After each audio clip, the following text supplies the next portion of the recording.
Bom dia, senhoras e senhores. Bom dia. Em nome da Quanam, da IBM, lhes damos as boas-vindas e agradecemos pela vossa presença pontual.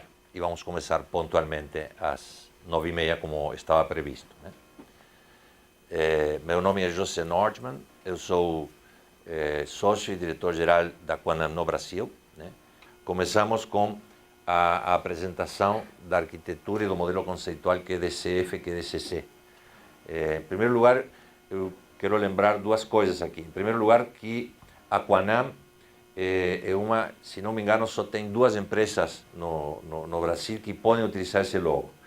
Depois a IBM me corrige se são mais, pode ser mais, mas acho que são duas. A Quanam é uma delas, mas em qualquer caso é uma grande honra sermos uma das únicas duas empresas que podem utilizar o logo de Expert in Security Operations and Response. Isso deve-se ao nosso foco, à nossa especialização em desenvolvimento, implementação e sustentação de soluções de análise, investigação e combate a fraudes e crimes. Em segundo lugar, eu sou membro do Conselho Mundial para um Planeta Mais Seguro, criado pela IBM, na sua área de security.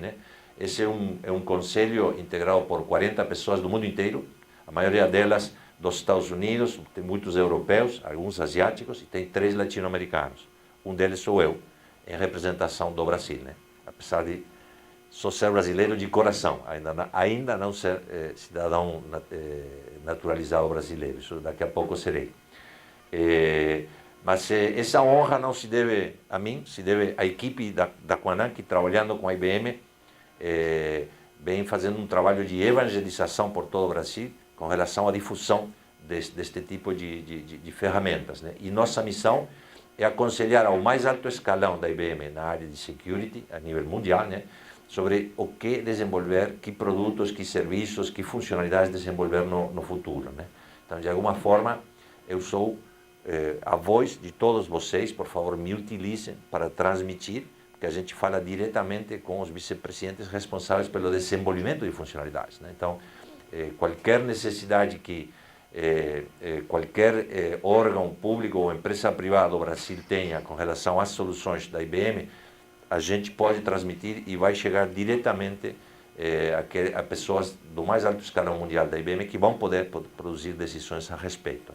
E, obviamente, também, da mesma maneira, a gente também tem a missão de transmitir a vocês quais são os planos, qual é a visão, quais são as melhores práticas, quais são as tendências, dada essa posição de privilégio que temos de ter essa informação de primeiríssima mão. E o que estamos fazendo hoje de manhã é exatamente isso. A gente convocou todos vocês para fazer uma reflexão sobre tendências, arquiteturas, modelos conceituais, funcionalidades, etc, etc. Tá? Então, por favor, me interrompam a qualquer momento. Vamos fazer disto uma sessão interativa, até onde o tempo permite, porque é muita coisa para falar em muito pouco tempo. Tá bom? Então, vamos começar analisando os desafios da sociedade. Em primeiro lugar, todos os atores da sociedade enfrentam enorme quantidade de desafios em matéria de combate a crimes e fraudes. E para isso eles contam com uma infinidade de soluções e tecnologias disponíveis no mercado. 80, 90, 100 famílias de tecnologias diferentes a serem utilizadas. A gente listou aqui apenas 12 tecnologias para exemplificar a dificuldade que tem os órgãos e as empresas privadas de como utilizar essas tecnologias na criação de suas próprias soluções de combate a crimes e fraudes. Então, aí temos soluções de análise preditiva, modelagem e análise preditiva, soluções de análise comportamental, análise geoespacial, relacionamento entre os eventos, as pessoas, os objetos e a geografia, soluções de gestão de decisões, soluções de gerenciamento de casos de análise e investigação, case management, soluções de gestão de conteúdos, análise de redes sociais, dados não estruturados disponíveis nas redes sociais, cada vez mais impactantes na nossa vida. Análise de conteúdos, análise contextual, análise de contexto, análise de identidades, determinar se quem diz ser uma pessoa realmente é essa pessoa ou não. e se diferentes pessoas que alegam ser diferentes pessoas, talvez não sejam exatamente a mesma pessoa. Então, análise de identidades. Análise forênsica, né? Análise gráfica de vínculos para determinar a ocorrência de crimes e fraudes que já aconteceram, né? E chegando no final a velha e querida inteligência de negócios, a business intelligence, né? Que todos nós conhecemos. Por citar apenas 12 tecnologias disponíveis no mercado. E o que os órgãos e as empresas podem fazer com essa riqueza enorme de disponibilidade de soluções e tecnologias? Tradicionalmente, eles tinham dois caminhos, duas opções para utilizar essas tecnologias. Ou eles cumpriam o papel de integrador, então, cada empresa de vocês, cada órgão de vocês, cumpre o papel de integrador, então, identifica quais dessas 12 tecnologias, ou dessas 80 tecnologias, são mais pertinentes para a casuística de vocês, para a problemática de vocês, para as necessidades de vocês, né? Identifica quais são, as adquire, né? As compra, né? As integra, então faz o papel de integrador, as implementa integradas entre si e começa a utilizá-las, né? Essa é uma alternativa, né? Fazer o papel de integrador. Fugir do seu papel, que não é integrador é a Quanam, integrador é a IBM, né? E assumir esse papel. A outra alternativa é comprar soluções que já foram integradas por grandes integradores mundiais, né? Por exemplo, a IBM conta com uma grande solução de classe mundial chamada CFM, Counter Fraud Management, que já tem integradas dentro de si mais de 20 famílias de soluções, né? Qual é o fator comum entre essas duas alternativas tradicionais? O custo, né? A gente percebeu que para a maioria das entidades da América Latina e do Brasil em particular, as costas financeiras não comportam nenhuma dessas duas alternativas tradicionais, né? Nem podem fazer o papel de integradores e nem comprar grandes soluções como o CFM, né? Não me mal entendam, existem clientes de Counter Fraud Management no Brasil.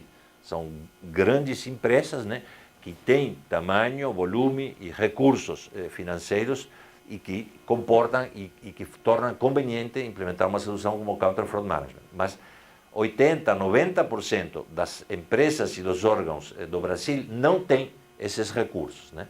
Então, aí a Quanam, precisamente dentro do Conselho Mundial para um Planeta Mais Seguro, né, discutindo com a IBM, nós criamos um modelo conceitual e uma arquitetura que chamamos QDCF, QDCC, Quanam, Detecção e Confirmação de Fraudes, Detecção e Confirmação de Crimes, que nada mais é do que uma aplicação prática do princípio de Pareto. Pareto era um economista italiano que morou a maior parte da sua vida na França, né? Desculpa, eu esqueci de mencionar, a gente vai fornecer a todos os participantes cópias das apresentações que estamos fazendo, então não precisa, pode fotografar, são bem-vindos, mas ou tomar notas, né? Mas vocês vão receber cópias de todas as apresentações, tá? Então, Pareto, a maior parte da sua vida morou na França e no final da vida voltou para a Itália e formulou tal de princípios de Pareto, que nada mais diz que nessa época, na Itália, menos de 20% da população detinha a posse de mais de 80% das terras exploráveis para agricultura e pecuária dentro da Itália, né? Então, a famosa lei do 80-20, né? E o que nós detectamos é que, na verdade, dessas 12 tecnologias, com 20% delas, com 3 ou 4, a gente consegue resolver 80, 90% dos problemas, dos desafios, das dificuldades. E foi assim que nasceu a arquitetura QDCC, QDCF, né? E alguns resultados que a gente já viu na prática em alguns clientes mostram um aumento enorme na eficiência e na eficácia das tarefas de análise e investigação. Então, mais de 80% de aumento em produtividade em várias entidades financeiras e órgãos de segurança, né, em atividades de análise e investigação, né, e redução, e também um aumento substancial na identificação de transações suspeitas, o que trouxe também uma redução muito significativa nos tempos necessários para efetuar essas atividades de análise e investigação, da ordem de 99% no tempo gasto para detectar crimes e fraudes, né? 90% no tempo de processamento dessas ocorrências, né? E de maneira geral economizar tempo e economizar custo, né? Então uma redução de a ordem de 70% no custo de propriedade. E é isso que permite, essa redução de custo é o que permite que um leque muito amplo de órgãos públicos e de empresas privadas, principalmente do segmento de serviços financeiros e de serviços em geral, tenham acesso a este tipo de soluções. Soluções que são, igual que as soluções do Counter Fraud Management da IBM, soluções de classe mundial, só que menos soluções, mais focadas em resolver a problemática específica desses órgãos e dessas empresas públicas. O resultado também se dá numa implantação muito mais rápida, né? Implantações da ordem de 6, 8 meses e não 2 anos, como é tradicional, 1 ano e meio, 2 anos, né? Até também porque nós recomendamos uma estratégia de ir implementando progressivamente os diferentes building blocks, os diferentes componentes dessa arquitetura que é DCF, né? Dando passos do tamanho das pernas, né? Permitindo que a organização digira a implementação, a organização e sua inter-relação com o mercado, com os criminosos, com os fraudadores, permita digerir a implementação progressiva dessas soluções, né? Então, o que nós estimulamos é um plano estratégico de reformulação de toda a estratégia de ataque, de combate a crimes e fraudes, né? Com uma visão de evolução progressiva, dando passos do tamanho das pernas e do tamanho do orçamento também, né? Isso permite também retornos nos investimentos inimagináveis, né? Da ordem de 200% de retorno de investimento e um payback em períodos menores a um ano, né? Vamos ver então em que consiste esse modelo conceitual, que é DCC, que é DCF, né? Mas antes, vamos apresentar 3 camadas de soluções de combate a crimes e fraudes, né? Que nós chamamos respectivamente camada 1, camada 2 e camada 3, ou Tier 1, Tier 2 e Tier 3, né? Na camada 1, a gente ataca volumes enormes de dados, né? Big Data, né? E obviamente isso somente pode ser feito através de software, através de máquinas que rodam software, né? E isso funciona com base em regras transacionais. Um conjunto de motores de regras transacionais de diversas características, a gente verá, né? Desde motores de análise de mineração de dados, né? Passando por motores de pontos fora da curva, etc., né? Até regras de negócio criadas pelos experts, pelos especialistas, né? Então, um conjunto de regras de negócio que automaticamente são capazes de ler volumes monstruosos de milhões e milhões e milhões, e dezenas e centenas de milhões de eventos, né? Em segundo lugar, existem também soluções também baseadas em regras de negócio, também orientadas a grandes volumes, a Big Data, né? Que, no entanto, exige uma correlação entre um ou mais eventos, né? Por exemplo, se hoje às 8 da manhã eu fui num caixa automático aqui na cidade de São Paulo, inseri meu cartão, digitei minha senha, eu coloquei minha impressão digital e eu fiz um saque, né? E 5 minutos depois ocorre outro evento, onde meu cartão foi inserido num caixa automático em Recife, minha senha foi digitada, minha impressão digital também, né? E tentei fazer outro saque. Então, a correlação entre esses 2 eventos, uma regra de negócio vai detectar que isso é uma fraude, né? Mas mesmo ainda nesse caso, é um caso onde há um software que é capaz de analisar essa situação, não é um ser humano, né? Entretanto, existe outro tipo de eventos que requerem de um aprofundamento muito maior, que não é pego nem pelas regras transacionais normais, nem pelas regras transacionais de correlação de eventos, né? E que exige análise e investigação por parte de seres humanos, né? Essa camada 3 exige de determinadas ferramentas que são utilizadas por esses seres humanos para aumentar sua eficiência e sua eficácia na detecção e no combate a crimes, né? Os volumes, obviamente, a camada 1 e a camada 2 são automáticas, né? E o objetivo delas é afunilar, né? Afunilar a Big Data, que é impossível que seja analisada por seres humanos, né? Então, os maiores volumes de eventos são detectados pela camada 1, através de regras de detecção, né? Ou pela camada 2, com inteligência um pouco mais avançada de correlação de eventos, mas ainda de forma automática, com software, né? E o que não é pego aí é confirmado através da camada 3, mediante a investigação, a análise e a investigação por seres humanos, né? Cuidado que o fato de os maiores volumes serem detectados aqui não significa os maiores volumes de dinheiro, de fraude, significa a maior quantidade de ocorrências, né? É impossível seres humanos analisar os volumes presentes nestas duas camadas, né? Por isso, só aquilo que tem uma certa necessidade ou uma certa probabilidade e que, para ser comprovada, requer investigação, passa para essas pessoas. Esse modelo é um modelo de soluções verdadeiramente cognitivas, né?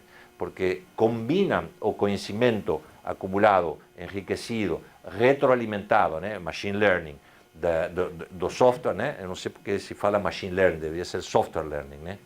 Mas, enfim, combina esse conhecimento com o conhecimento dos seres humanos. Isso é uma solução verdadeiramente cognitiva, né? Seres humanos e software, né? Então, regras transacionais com inteligência mais avançada de correlação de eventos, tudo isso de forma automática, ou inteligência e investigação para fazer exploração, análise e exploração na camada 3. Okay? Feitas essas considerações, vamos ver a arquitetura QDCF, né? E a gente aqui apresenta 5 caixinhas, né? Pode estar um pouco carregada a imagem, né? Mas nós temos 5 caixinhas, cada uma identificada com um verbo ou 2 verbos, né? A primeira caixinha é captar, a segunda caixinha é detectar e eventualmente responder. A terceira caixinha é colaborar, a quarta caixinha é investigar e a quinta caixinha é reportar, né? Esse é o modelo, né? Captar, a gente parte de uma premissa importante, que é que eu que sou engenheiro de sistemas, né? Nós temos um ditado, todos os informáticos, que é garbage in, garbage out. Ou seja, se você coloca lixo na entrada de qualquer sistema, você terá lixo na saída. Não importa se a solução, o sistema é o melhor do mundo, você implementou as melhores soluções do mundo. E não só implementou as melhores soluções do mundo, as implementou bem, fez uma boa implementação. E não só fez uma boa implementação, treinou adequadamente as pessoas que vão utilizar o sistema, e as pessoas utilizam adequadamente o sistema, né? Mas, mesmo assim, se o que entra no sistema é lixo, o que sairá do sistema será lixo. Então, é muito importante aumentar a quantidade e a qualidade dos dados que entrarão ao sistema de detecção e confirmação de fraudes e crimes. É muito importante, é fundamental. Então, a gente colocou aqui três caixinhas, né, de origens, fontes de dados, né, origens de dados, né. Os dados próprios têm que ser revisados, né. É necessário fazer atividades de data cleansing, né, de higienização dos dados, para que eles realmente sejam relevantes e que possam produzir a eficácia que as ferramentas garantem, né. Mas vamos focar mais aqui nestas outras duas caixinhas. Bancos de terceiros, outros bancos, outras fontes de dados, outras origens de dados, né? E dados das redes sociais, mídias digitais, da internet, dados não estruturados, né? É fundamental contar com outras fontes de informação adicionais às que a gente já tem. Por esse motivo, a Quanam, junto com a Credilink, criou um serviço chamado QCredi, que será objeto da terceira apresentação esta manhã, né? É um serviço que permite acessar o maior banco de dados comercial do Brasil, o banco de dados da Credilink, né? Mas não só acessar, permite colocar diretamente dentro das ferramentas de investigação esses dados, né? Porque, por incrível que pareça, uma das maiores dificuldades que existem para aumentar a quantidade de bancos de dados, né, é precisamente a integração. Lograr integrar esses bancos de dados com as ferramentas de investigação. essa é ou com as ferramentas de detecção também, né? Essa é uma dificuldade, né? Então, o QCredit, que será apresentado, não vou falar mais do QCredit, porque depois será apresentado, né? Faz isso, né? É um banco de terceiros, né? Que vai enriquecer substancialmente as origens de dados de todos os órgãos. Já tem muitos que já utilizam, né? Mas não o utilizam desta forma, como que utilizam os dados da CreditLink, mas não integrados com o Analyst Notebook IBM i2, que é a ferramenta de investigação, né? Em terceiro lugar, redes sociais, né? Acesso cada vez mais imprescindível ter acesso a dados de redes sociais, Facebook, LinkedIn, enfim, todas as redes sociais, né? Deep Web, Dark Web, né? Que são os lugares onde os fraudadores e os criminosos deitam e rolam, né? Feeds, etc. Enfim, é necessário contar com ferramentas capazes de captar esses dados não estruturados dessas origens, né? Estruturá-los dentro desta arquitetura para que sejam acessíveis de forma direta pelas ferramentas de investigação e inteligência. De novo, não se trata apenas de uma ferramenta que seja capaz de trazer esses dados. Trazer os dados é uma parte importante, mas colocá-los automaticamente, em forma integrada, à disposição das ferramentas de investigação é a parte mais complexa. Então, a gente vai apresentar imediatamente na sequência da minha apresentação o SnapD, o Social Network Analytics by PonDuty, que faz exatamente isso. Então, é muito importante aumentar a quantidade e qualidade dos dados, né? Lembrando que garbage in, garbage out. Então, temos que melhorar isso fundamentalmente. E aí vem um segundo bloco de detectar, ou seja, contar com um conjunto de modelos analíticos, diferentes modelos e motores de detecção, né? Todos baseados em determinado tipo de regras, capazes de identificar potenciais fraudes ou crimes, né? Então, como é que funciona isso, né? Esses motores analisam com base em determinadas regras, agora a gente vai ver alguns exemplos, né? E quando detectam, assignam um score, uma probabilidade de se tratar de uma tentativa de fraude ou crime ou de uma fraude ou crime que já ocorreu, né? Ou seja, forensica, né? E no caso de detectar um score, cada cliente assigna a partir de quais scores, né, se gera um alerta, né? Então, quando se detecta uma potencial fraude ou crime, se gera um alerta, né? Eventualmente já se responde, né? Se for o caso, né? Se for uma situação transacional, né? Uma tentativa de fraude transacional, tem que ser bloqueada, ou seja, também tem que ter uma resposta, né? Mas, eventualmente, esse alerta, na verdade, se responda ou não na hora, né? Vai gerar um caso. Cada vez que surge um alerta, surge um caso, né? Então, esse caso vai ter que ser analisado por diferentes pessoas. Então, é necessário que essa arquitetura permita a essas diferentes pessoas colaborar entre si. É necessário contar com um workflow de gerenciamento de casos, né? Um workflow de case management, né? Que permita que, por exemplo, uma pessoa, o supervisor, recebe o alerta da ferramenta de detecção, então ele gera um caso e assigna um analista. Okay? O analista tal tem que analisar para se aprofundar e determinar se realmente é um caso para ser investigado a fundo ou não, né? Esse analista vai analisar e eventualmente vai falar, sim, é para ser analisado, investigado por um investigador, e passa para outra pessoa que é um investigador, que vai também fazer seu trabalho, né? Cada uma dessas pessoas tem que ter a possibilidade de ter acesso a todas as informações do caso, né?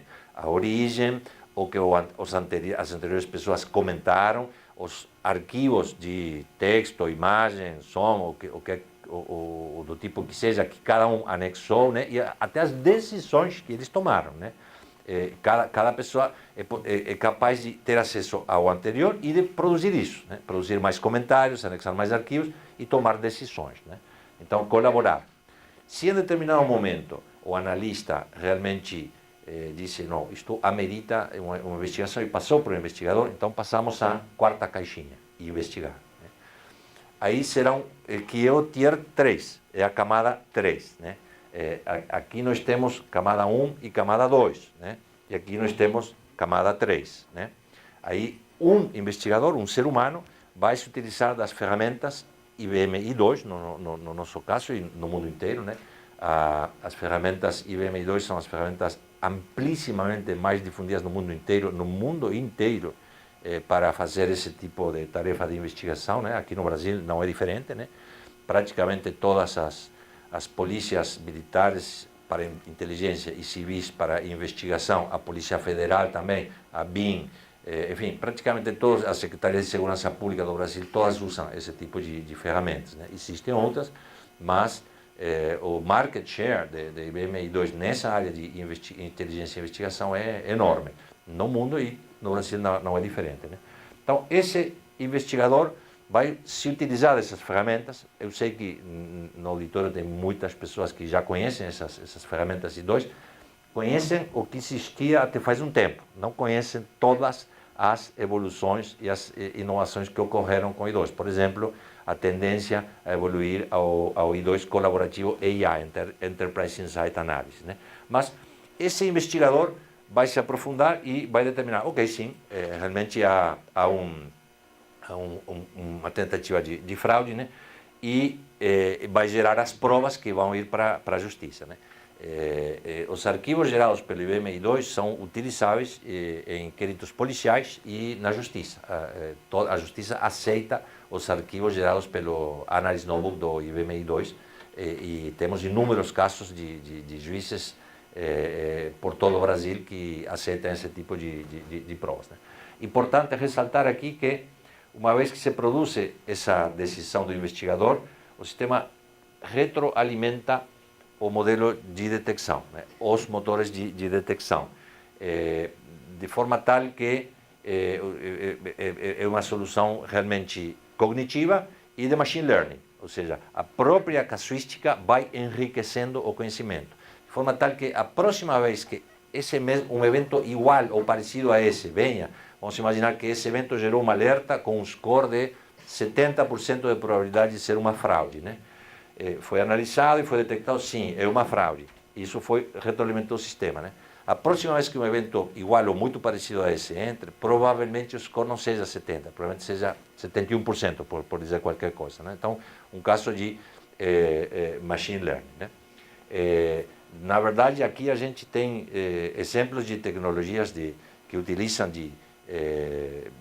utilização de linguagem natural, machine learning, inteligência artificial, né, como a gente vai ver, né? E finalmente a gente aproveita as soluções de business intelligence. Se o cliente não tem, a gente recomenda IBM Cognos, evidentemente, mas se o cliente tem alguma ferramenta de business intelligence, o objetivo é aproveitar a riqueza de formatação do business intelligence para apresentar os resultados, mapas de calor, na geografia, etc, etc. Então, esse é o conceito da arquitetura QDCF, né?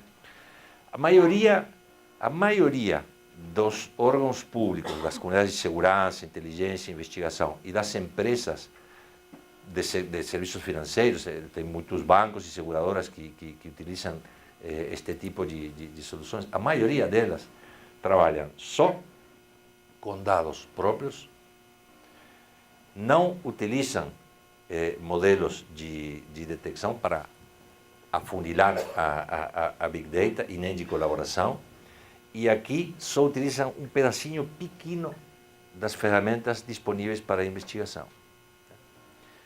Este é o modelo conceitual. O que a gente define aqui não são produtos, definimos funcionalidades, mas é óbvio que por trás das funcionalidades há produtos.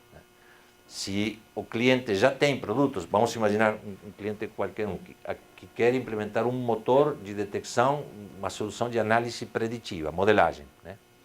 E o cliente já tem uma ferramenta de modelagem.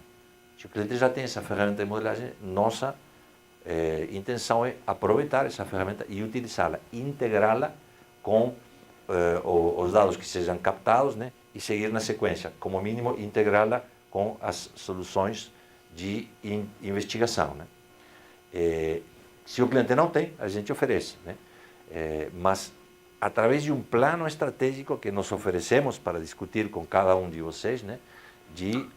Como é que eu vou abordar, no tempo, na linha de tempo, né? a evolução dos meus sistemas de detecção e combate a fraudes e crimes, né? Com que passos eu vou ir evoluindo, né? Tudo bem? Vamos focar um pouquinho aqui, cá nos últimos minutos da minha apresentação, mostrando alguns exemplos de modelos de detecção, e depois eu vou mostrar muito brevemente, muito rapidamente, uma solução que resolve parte da detecção, parte da colaboração e parte da investigação para entidades financeiras, né, para a detecção de transações de pagamento financeiras. Okay?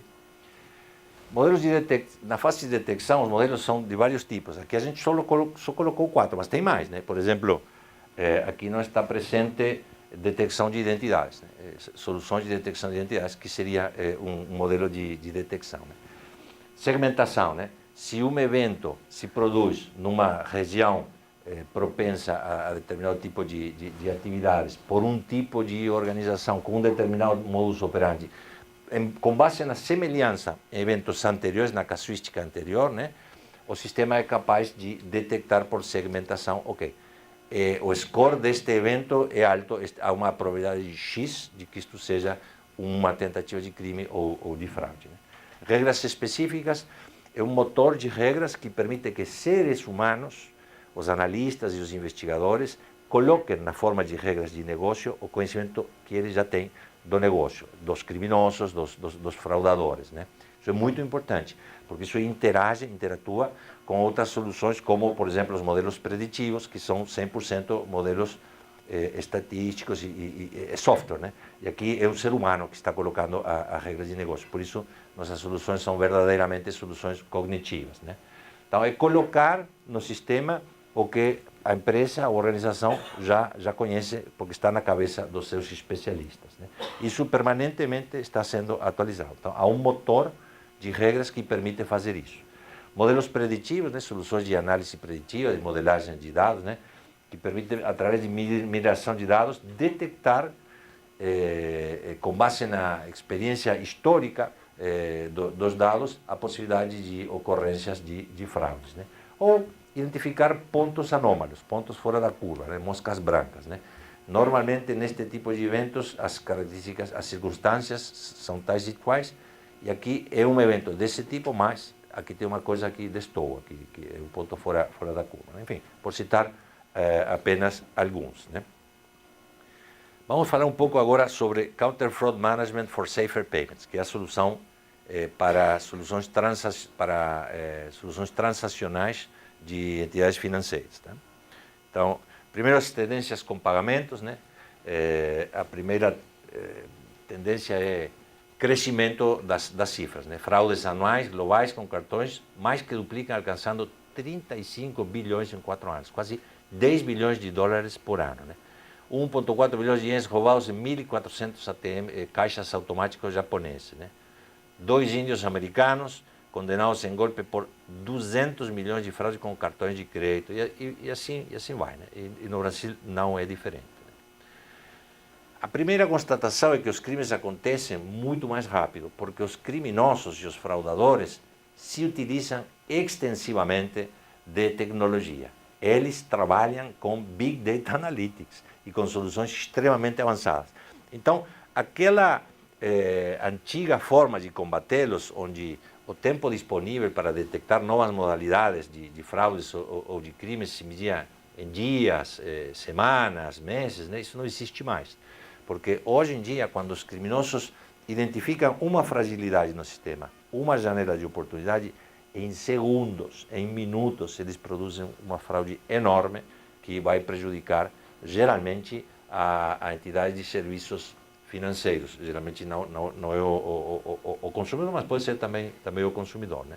Então, é necessário termos sistemas muito mais eficazes que os que existiam até agora, que sejam capazes de detectar novas modalidades de crime em segundos, não em dias, semanas ou meses, né? Analisando o Nielsen Report, que é um dos mais importantes do mundo em matéria de transações financeiras, a gente vê que entre 2014 e 2024 a previsão é praticamente duplicar a quantidade de transações financeiras, né? que representam, eram 16 bilhões de transações para a América do Sul, né? A maior parte é o Brasil, metade disso é para o Brasil, né?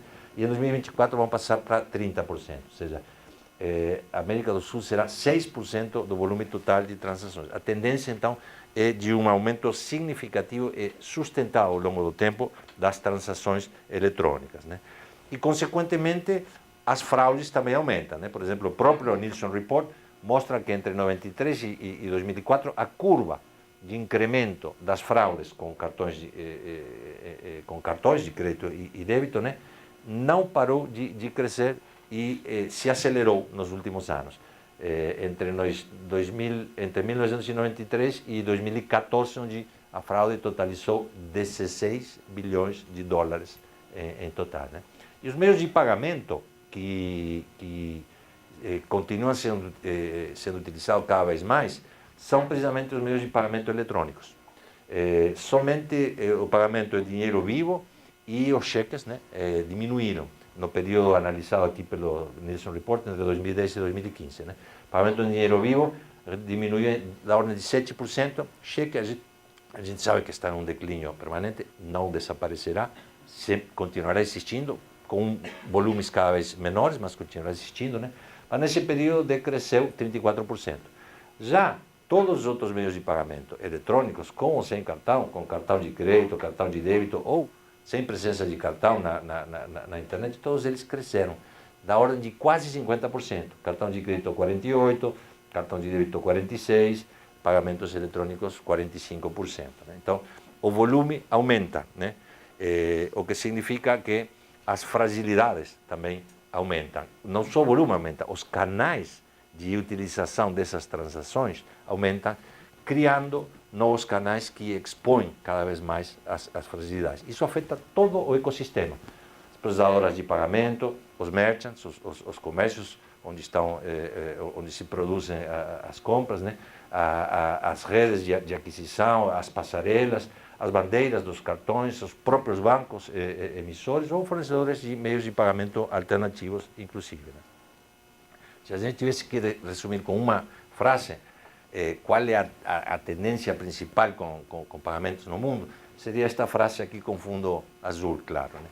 Os pagamentos sem dinheiro, que estão em constante mudança, né? Isso está permanentemente evoluindo no mundo inteiro, são atacados com novas e sofisticadas modalidades. Os fraudadores estão equipados adequadamente e utilizam exaustivamente de tecnologia, né? Deixando o tempo de reação dramaticamente mais curto, né? Há muito menos tempo para avaliar os riscos, detectar novos modelos de fraude e detectar as tentativas de fraude. Né? E as defesas atuais, os sistemas atuais, não estão preparados para isso. Os sistemas atuais, a maioria, estão preparados para trabalhar com modelos estocásticos que requerem de grandes volumes de dados, de uma fase de análise e preparação das defesas que leva semanas, meses, etc. Né? Então, sistemas legados baseados em caixas pretas, né, que é a maioria dos que existem, né, não podem se adaptar adequadamente, né, e não se adequam a todos os canais disponíveis atualmente. Então, é necessário mudar radicalmente essa situação. Né? Então,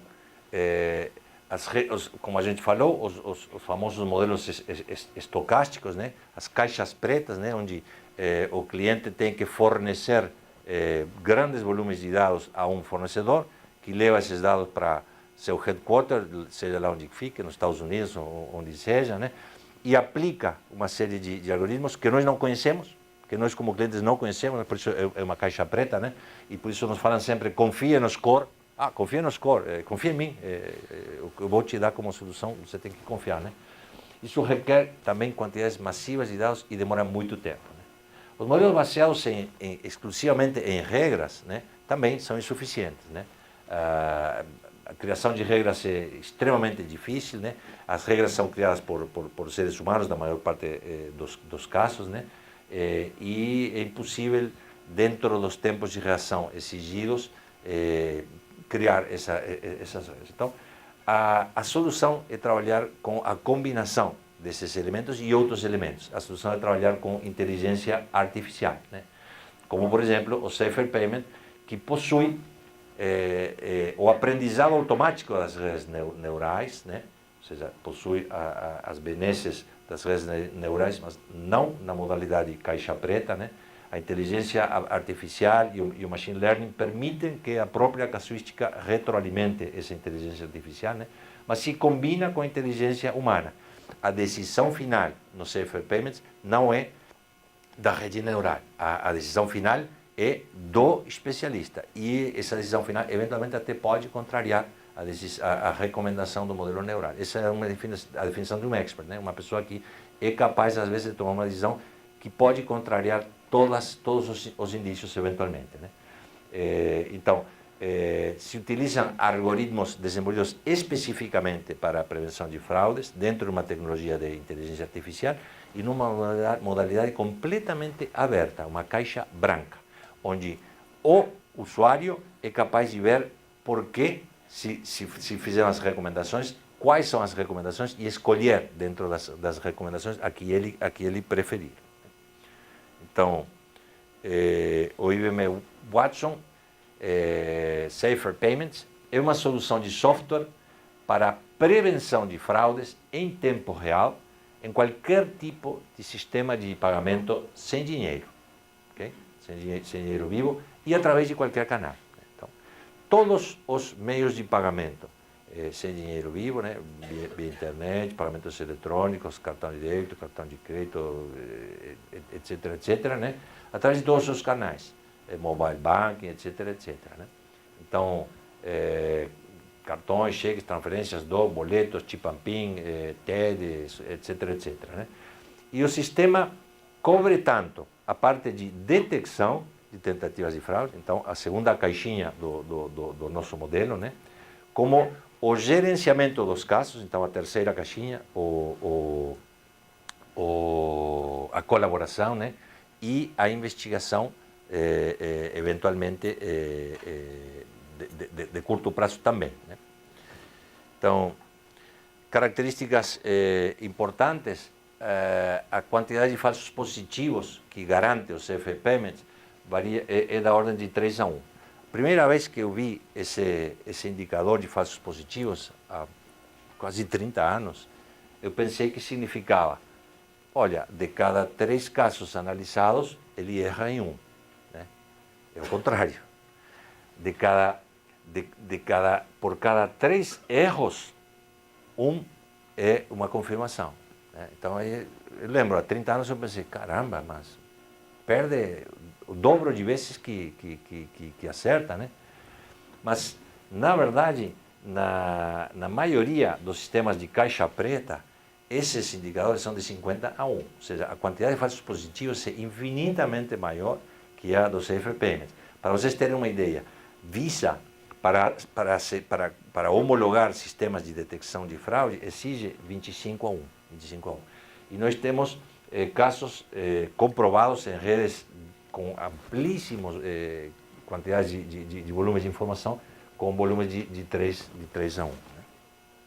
Então, a gente vai acelerar e a gente quer mostrar mais uma lâmina sobre o Safer Payments, porque o objetivo de hoje não era apresentar o Safer Payments, né? Que é um exemplo do que opina um vice-presidente de prevenção a fraudes de uma entidade financeira, né? Um senior vice president de prevenção a fraudes, né? E eu acho que a gente, lendo esta frase, a gente vai poder entender se é necessário ou não é necessário mudar os paradigmas e implementar soluções novas, né? Então ele diz, como Senior Vice President de Prevenção a Fraudes, eu devo manter as perdas por fraudes, mas também o custo da prevenção, né? Prevenir e evitar essas perdas tem um custo, né? Então, o custo não pode ser maior que as perdas, porque aí perderia sentido, né? E a velocidade de resposta dentro de limites previsíveis. Então, tenho que manter o custo, as perdas por fraudes, o custo da prevenção e a velocidade de resposta dentro de limites previsíveis. Tenho que saber como é que vai ser. Eu sou avaliado mediante retorno do investimento. considerando tanto as perdas quanto eu gasto em preveni-las, né? Quanto dinheiro eu invisto para evitar, para prevenir-las e evitá-las. Eu devo garantir que essa taxa se mantenha aceitável, de forma que eu não faça com que o negócio pare de crescer e inovar. Ou seja, eu não posso colocar barreiras tais que evitem todas as fraudes e também evitem que o negócio evolua, né? É necessário respeitar as necessidades do negócio, né? À medida que os pagamentos se tornam mais rápidos, os criminosos são forçados a ir a... Desculpa, devo garantir que essa taxa... Meu objetivo é induzir os fraudadores a atacar o banco do lado, né? Colocar barreiras suficientes para que eles prefiram não atacar meu banco, atacar o banco do lado. À medida que os pagamentos se tornam mais rápidos, os criminosos são forçados a ir a novas áreas. O negócio inova em novos canais de mais alto risco, canais online, canais mobile principalmente, né? E os fraudadores utilizam tecnologia avançada, né?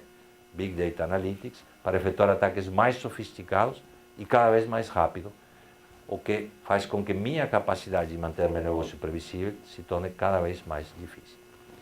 Essa posição do Senior Vice President de Prevenção da Fraude poderia ser a do Chief Risk Officer, Chief Financial Officer, Senior Vice President de Fraude, responsável de banca digital, de canais digitais ou de banca transacional. Essa é uma realidade que todos enfrentamos, né? E, para concluir,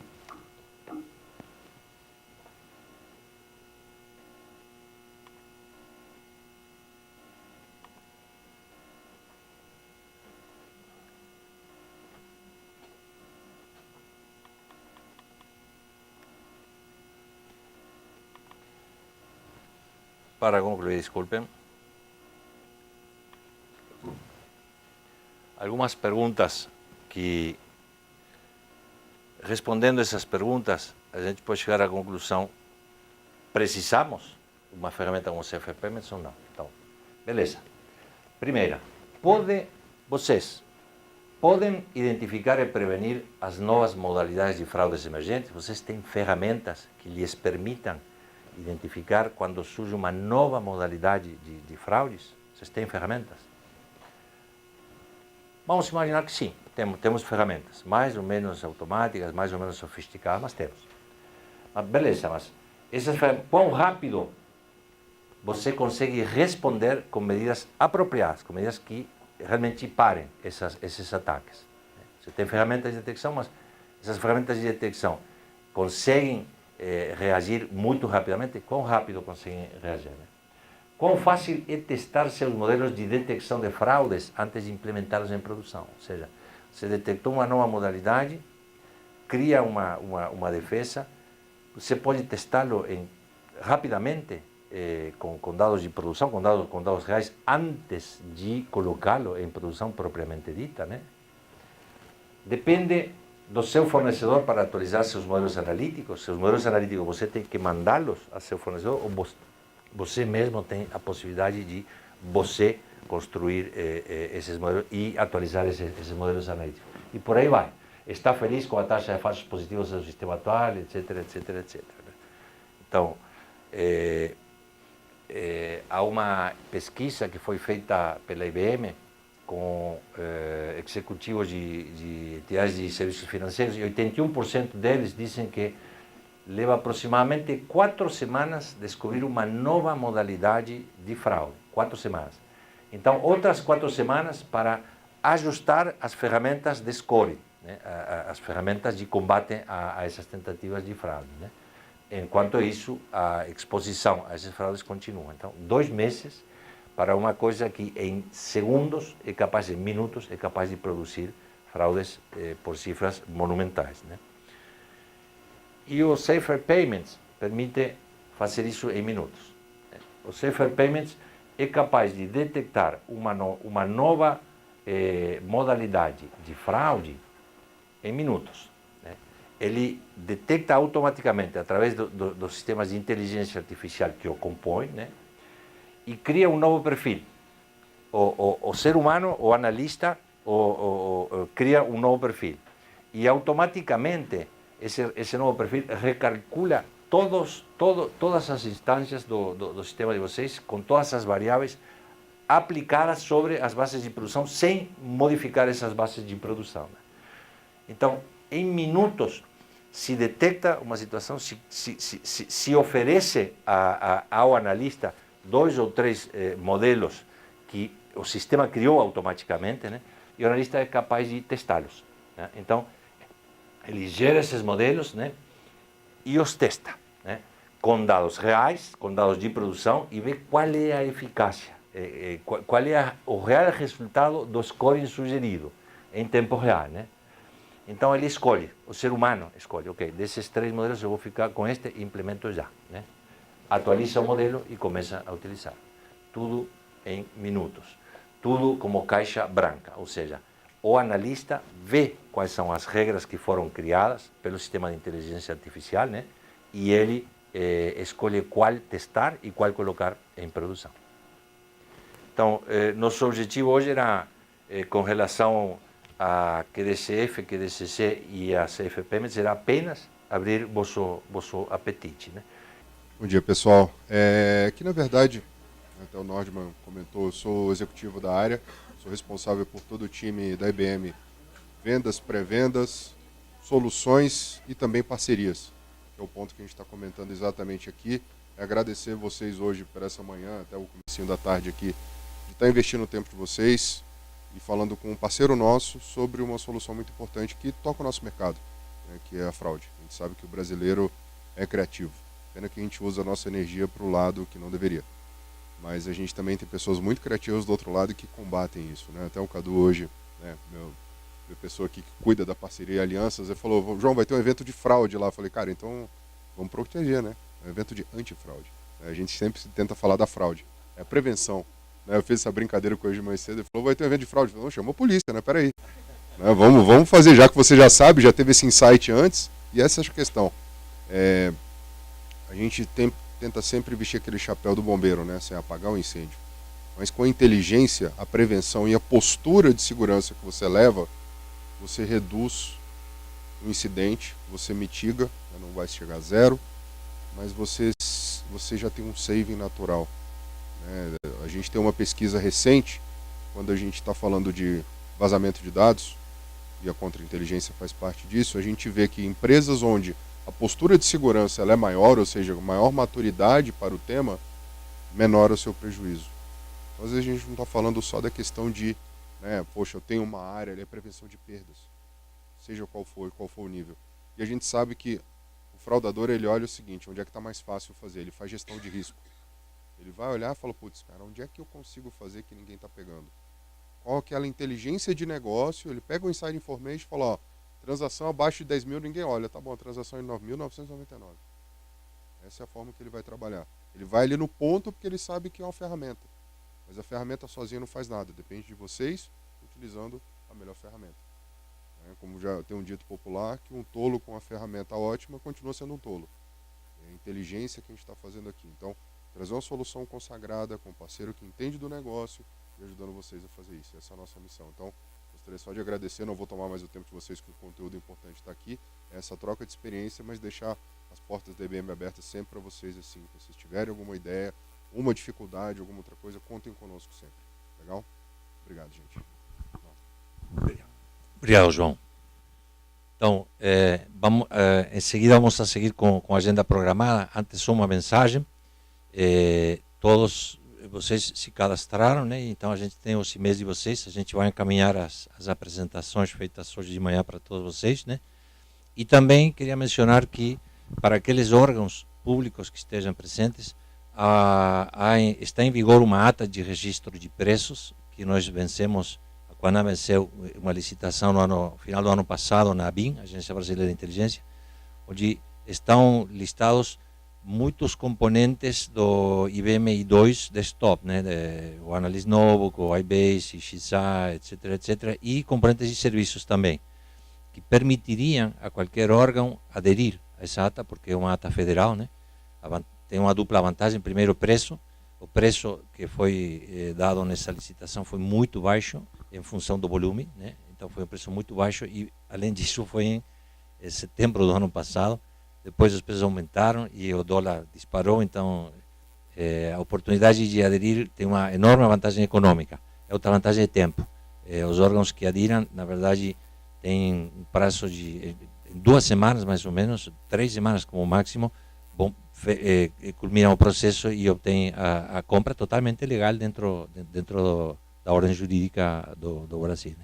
Então, aqueles órgãos públicos presentes, a gente também vai encaminhar, além das apresentações, a ata e as informações de como aderir à ata, se for do interesse de vocês. E agora a gente vai passar a palavra para Mauro Melo, CEO da Credilink, grande parceiro da Quanan e da IBM. Ele vai se apresentar. Obrigado. Bom dia a todos, muito prazer. Meu nome é Mauro Melo, sou o CEO da Credilink e agradeço a oportunidade e o convite da IBM e da Quanan para estar aqui presente, não falando da minha empresa. A intenção hoje aqui é falar um pouco da ferramenta que foi apresentada e o sentido da ferramenta em relação às fraudes. Eu queria começar até perguntando o seguinte: quanto custa uma fraude na sua empresa? Quanto isso está custando hoje? Quanto vale uma fraude na sua empresa? Você sabe quem é o fraudador? Uma segunda pergunta. Da onde vem o fraudador? Qual é o conhecimento que esse fraudador tem? Tá? Como ele chega até você? Até falando o que aquele senhor da IBM estava falando, tá? Quanto mais fácil, lógico que para ele é onde ele vai procurar. Agora, o que eu acho interessante, que eu tenho dado assessoria nessa área de fraude para empresas comerciais como Renner, Marisa, e eu percebo que parece que o pessoal monta padrão. O que um faz, todos querem fazer igual. Só que quando se fala em fraude, você não pode ir pelo caminho que todo mundo vai. Porque se você for pelo caminho que todo mundo vai, você vai fazer o que todo mundo faz, inclusive em relação ao fraudador. Repito, minha intenção aqui não é ficar falando da minha empresa, não é o caso. Lógico que vai acabar entrando no assunto. Contudo, antes eu queria deixar ciente que a Credilink e o Confirme Online estão dentro dos padrões da LGPD, tá? Entendam bem, é LGPD, não é LGBT, tá? Mas também não temos nada contra, entendeu? Mas a lei, as palavras se confundem muito nesse sentido, de LGPD. Que eu vou aproveitar a pergunta dele na outra apresentação, já vou começar falando sobre isso. Antes, porém, eu queria passar um áudio para vocês entenderem a confiabilidade de um sistema. Nós prestamos serviço hoje para órgãos públicos, como Polícia Federal, tá? Secretaria de Segurança Pública, inclusive aqui de São Paulo, tá? Polícia Militar. E lembrando, tá, que esses órgãos, o Ministério Público, e esses órgãos utilizam para localizar pessoas muito mais difíceis do que aqueles que vocês localizam. Muito mais difíceis. Tá? Pensem nisso. Tá? Logicamente, é muito mais fácil você conseguir localizar um fraudador ou detectar um fraudador do que conseguir localizar um traficante ou outras pessoas desse nível. Agora, eu vou também aproveitar a fala do rapaz da IBM que estava aqui falando. Não basta somente você ter um sistema, é preciso ter inteligência. E a inteligência ainda é humana. Existe a artificial, mas quem dá a inteligência artificial é a inteligência humana. O humano ainda é muito necessário em todo esse processo. Eu vou começar com o vídeo e com a carta que nós recebemos. Pode ir, Felipe, para vocês terem uma ideia. Carta de Diego Mendes de Braga, promotor de justiça, lida por Felipe Muri. Prezado Mauro Melo, os problemas materiais são quantificáveis, mas a posição do homem em relação à função que abraça é algo que os números não conseguem retratar. Há cerca de 7 anos, quando exerci o cargo de agente da Polícia Federal lotado no setor de inteligência da Delegacia de Niterói, conheci a empresa Confirme Online Credilink durante uma operação que estava em andamento. Logo, a ferramenta de pesquisa despertou o interesse dos agentes e delegados que desenvolviam o trabalho de inteligência no referido órgão. Em contato com Vossa Senhoria, foi explicado o interesse da Polícia Federal em ter acesso ao banco de dados de Confirme Online.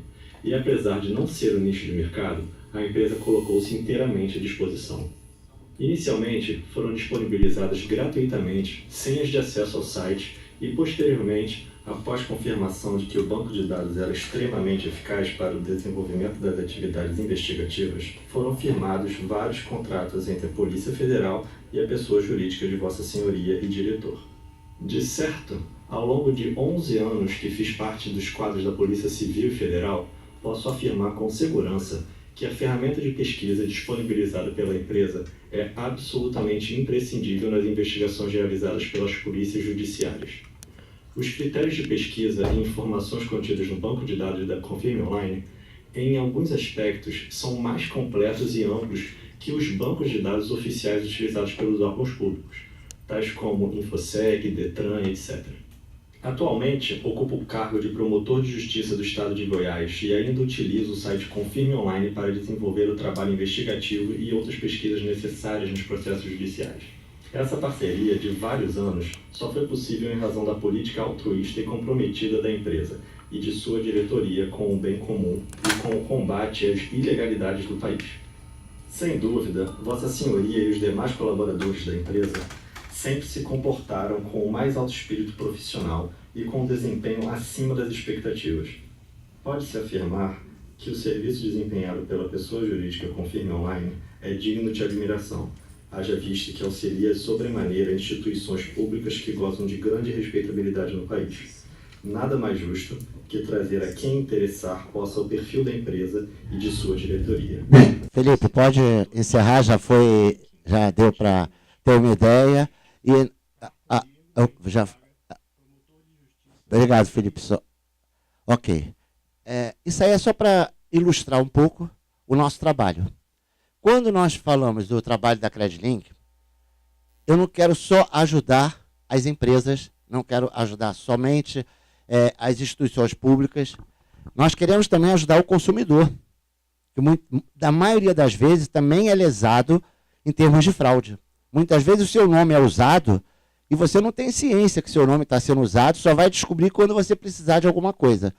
Então é muito importante o trabalho que nós realizamos em prol do Brasil.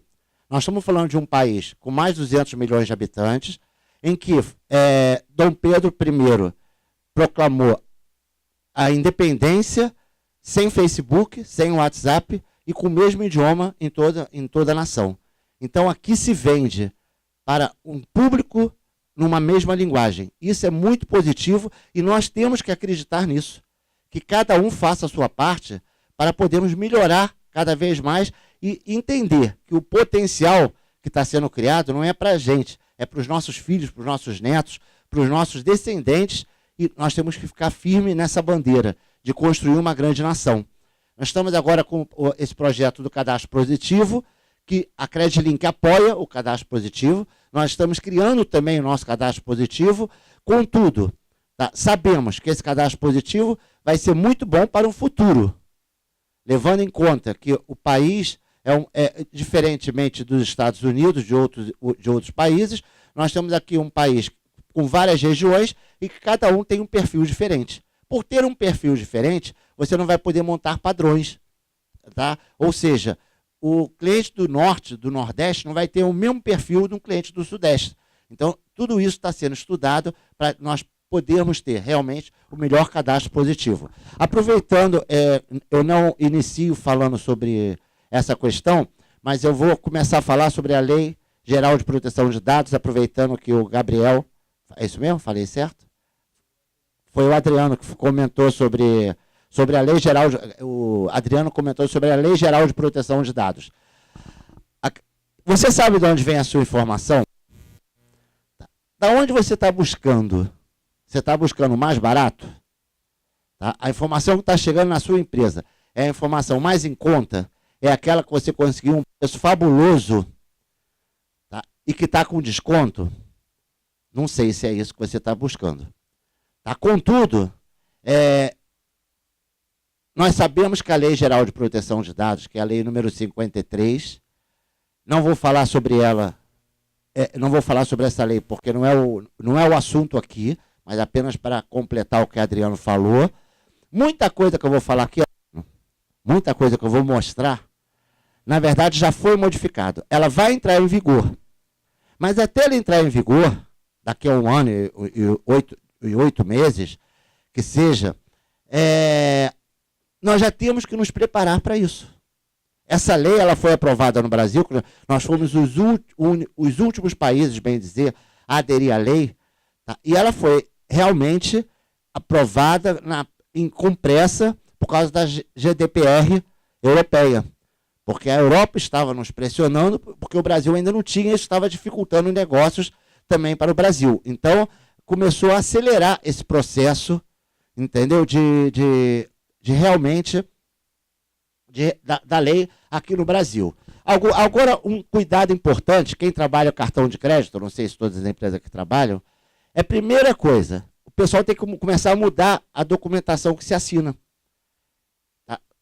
Tipo, se existe cidadão europeu no Brasil, tá? Esse cidadão vai dar um cartão de crédito para ele, é importante que ele informe, na hora da adesão, se ele tem bens fora do Brasil. Tá? Se ele é um cidadão europeu, tudo bem, mas mesmo um brasileiro, tá, que tem bens fora do Brasil, ele entra na lei também lá de fora. E a lei lá de fora é pesada. Nós temos que começar a criar algumas proteções nos nossos contratos, tá, para na hora que o cliente assinar, tá, realmente ele já está autorizando e já está livrando a sua responsabilidade. Isso não é assunto para agora. Já adianto que a Credlink, tá, nós trabalhamos junto com a Patrícia Peck, tá, assessoria jurídica. A Peck ajudou, inclusive, lá no Senado, a criar todas essas leis de proteção de dados. Nós trabalhamos em conjunto para os nossos clientes. Nós estamos fazendo treinamento in company sobre a Lei Geral de Proteção de Dados para o jurídico dos bancos. Para quê? Para vocês entenderem melhor e saber o que deve ser acrescentado nessa lei. Lógico que o que foi falado aqui na apresentação da IBM, e da Quanan e da minha apresentação, em relação ao que está sendo exposto, mesmo sendo de domínio público, isso não é mais justificativa, quando a lei entrar em vigor. Eu peguei essa informação porque é de domínio público. Não vai existir isso, tá? Não vai ter isso. Tá? Alguns conceitos de informações vão ser modificados. Eu preciso de um mailing. Isso não vai poder existir. Você não pode ter mais mailing. Você está pegando a minha informação para quê? Essa é a pergunta. Qual é a finalidade da minha informação? Não sei se nós já estamos adaptando toda a empresa, tanto é que nós estamos com o selo da LGPD. Toda a informação nossa, nós começamos a complementar informações sem adicionar nada em relação a preço com informação de crédito. Agora, quem consulta o Confirme, já aparece lá também a informação de crédito. Porque, na verdade, a informação ela não pode ser comprada. Na hora do intervalo, teve uma pessoa, não vou citar o nome aqui, que falou assim comigo: eu vou comprar o seu óbito. Eu falei assim, mas eu não vendo o meu óbito. Tá? Porque hoje, você não pode comprar informação. Você pode usar a informação. E usar para que objetivo? É para o crédito. Ok, então você pode utilizar. Então, entra a forma como ela vai ser utilizada é que vai determinar se você pode ou não utilizar a informação pública. Tá? Como nesse caso aqui da apresentação do Facebook, etc. e tal, que apareceu a Marielle, né, que foi que apareceu, tá? Ela não vai reclamar porque ela já morreu, entendeu? Mas ela poderia reclamar que ela está exposta aqui. Como o que eu vou apresentar também, tá? O que eu vou apresentar também poderia reclamar, só que não vai reclamar que também quem eu vou apresentar já morreu. Então não vai ter problema da gente cair na Lei Geral de Proteção de Dados. Mas aqui tem algumas regrinhas dos capítulos que são importantes, tá? A parte de fiscalização, as multas são pesadíssimas, e elas são pesadas para quem utiliza, tá, e para quem fornece. Porém, muito mais para quem utiliza. Porque pensa o seguinte: eu sou uma empresa autorizada, tá, a dar informação, a dar informações. A Credlink é uma empresa habilitada, desde 1986, tá, legalmente habilitada, temos autorização para ser uma empresa de informações de crédito. Eu te dou a informação de crédito. Agora, o que você faz com ela já não é problema meu. E esses aditivos contratuais vão ser enviados para todos os meus clientes. Tá? E tá lá, entendeu? Eu posso, hoje, logicamente, mudou o padrão até para eu ter o meu cliente. Eu não posso ter hoje qualquer cliente. Um cliente que não utilize a minha informação, que seja para o objetivo de crédito, eu tenho que falar, infelizmente, eu não posso trabalhar com você. Não só para crédito, cobrança. Porque, lógico que a lei, quando ela foi criada, ela não foi criada para proteger estelionatário, ela não foi criada para proteger o bandido, o mau indivíduo. Tá? Então, tudo isso vai poder ser utilizado, tá? Dependendo do fim. Tá? Os detalhes maiores, tá? Vocês podem depois fazer a pesquisa comigo, ou pedir uma visita nossa, os que são nossos clientes, que eu já vi que tem aqui, tem o Safra, tem o Daicoval, entre outros, podem solicitar em company a assessoria jurídica da Credlink e da Patrícia Peck, direto no escritório, para falar com o jurídico de vocês. Então, tudo que eu vou falar aqui agora está ligado ao nosso trabalho. Vamos começar falando sobre o que está acontecendo no mercado de fraude. A Credlink mantém um trabalho por trás, vendo o que os fraudadores estão fazendo. Então, nós temos uma equipe que se passa por fraudador também, para eles irem falando o que estão fazendo, e, logicamente, nós íamos preparando a ferramenta para evitar essas fraudes. Então, eu vou mostrar aqui alguns casos que vocês devem conhecer. Lembrando o seguinte, eu não estou acusando, eu estou comentando. Nós percebemos que a maioria das fraudes, elas partem muitas vezes dentro das próprias empresas. Tá? Os próprios funcionários, tá? Eles se tornam fraudadores, tá? Para benefício próprio. É a ideia, isso é cultural, é a ideia do brasileiro, querer levar vantagem em tudo. Então eles começam a ver possibilidades e começam eles mesmos montarem fraudes dentro das empresas. Eu digo isso porque em várias apresentações que nós fizemos, eu e o Valdir, né, Valdir? Eu não vou citar aqui nome de empresas, que o banco falava assim, consulta esse funcionário. Tá? Empresa de telefonia, tá? Aconteceu a mesma coisa. Tá? Consulta esse funcionário. Ele era o primeiro a montar todo o esquema de fraude. Bem, vamos lá começar aqui. Os dados que sua empresa são confiáveis. O que você tem hoje de confiável? Lembrando que você, a partir da nova lei, também geral de proteção de dados, pela lei você não pode armazenar dados. Você não pode ter dentro da sua empresa o meu dado armazenado. Você pode consultar, mas não armazenar. Embora a gente saiba que isso na prática não vai acontecer. Mas a informação, ela tem que ser renovada. E as pessoas têm o hábito de falar assim, não, eu tenho lá o meu cadastro, eu consultei, tá? Eu tenho a informação do Felipe Muri, tá? Só que isso precisa ser renovado. Não adianta você consultar o Felipe Muri hoje, manter o Felipe Muri como seu cliente e não consultar mais o Felipe Muri. Porque o Felipe Muri pode modificar a conduta dele no decorrer do tempo. Então vamos começar aqui. Pode começar, Felipe. Olha, isso aí é uma conversa de fraudador junto com o meu pessoal. Tá? Então tá ali. Parem de levar calote. Feche com quem realmente presta serviço. Então você já pode ver que é um serviço de primeira, confiável, né? O que eles fazem. Serviço de alteração da receita, R$500. Tá? Para alterar, ali na receita, R$500. Alteração, aqui é um banco de dados que eu botei uma tarja. Mas é uma empresa de banco de dados. É uma empresa de banco de dados. Não é a Credlink, porque se fosse eu não colocaria isso. Tá? Mas é uma empresa de banco de dados. Serviço de alteração, R$350. Aumento de score, R$400. Tá? E serviço de baixas restrições, aí é mais caro, vai a 1.200. Vamos pensar o seguinte, isso ainda não entrou. Isso ainda não entrou, mas com certeza vai entrar, que é cadastro positivo. Lógico que a gente sabe que no futuro isso vai entrar aqui também. Tá? Então vamos lá. Aí, meu pessoal, como isso chegou até aqui? Como isso chegou para a gente? Como chegou essa história? Eu vou explicar, vou também contar, porque não foi à toa. Nós estávamos, nós validamos datas de nascimento, porque a minha base de dados é de 1983, que eu comecei. Eu iniciei em 1983.